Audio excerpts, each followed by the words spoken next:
Hello viewers, আজ আমি আপনাদের করে দেখাবো ইলিশ মাছের পোস্ত। এর জন্য আমি এভাবে ইলিশ মাছটা কেটে নিয়েছি।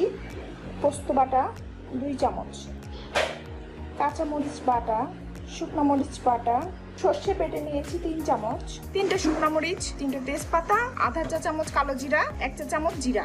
এখন আমি রান্নায় চলে যাব। তেল গরম হয়ে গেছে, এখন দিয়ে দিব 3টি শুকনো মরিচ, 3টা তেজপাতা, আধা চা চামচ কালো জিরা, 1 চা চামচ জিরা।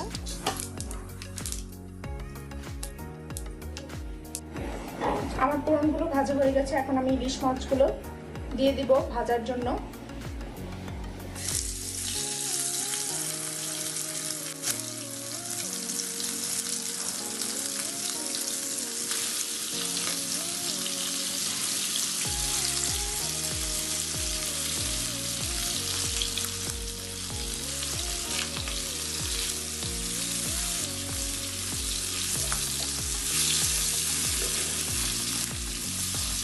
ইলিশ মাছটা হালকাভাবে ভেজে নেব।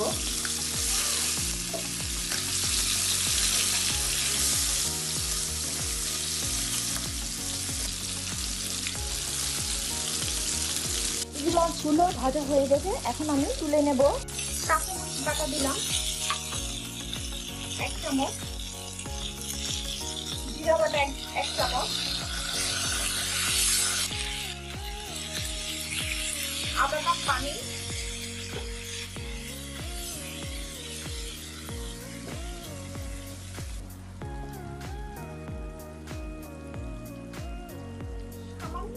মরিচ বাটা, শুকনো মরিচ বাটা। আমি 2 রকমের বাটা দিচ্ছি। 2 রকমের বাটাটা দিলে টেস্টটা বেশিটা ভালো আসে। মশলাটা আমি ভেজে নিচ্ছি।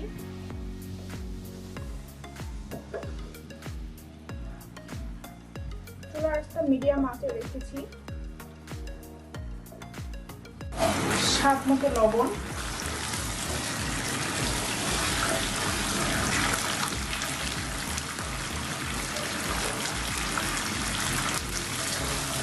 আধা চা চামচ হলুদের গুঁড়া,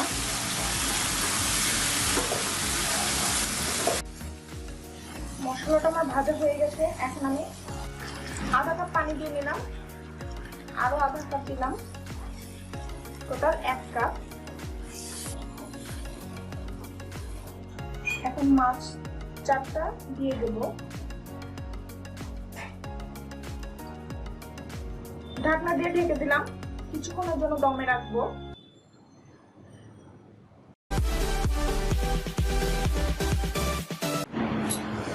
4 মিনিট পর আমি ঢাকনাটা উঠিয়ে নিয়েছি।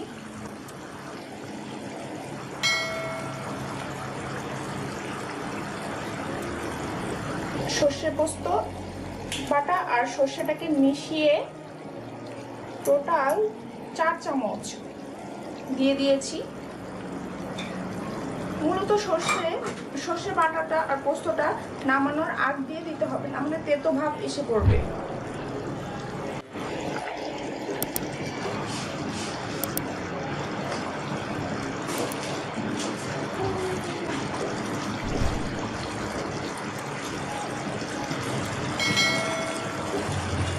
হয়ে গেল আমার ইলিশ সর্ষে পোস্ত।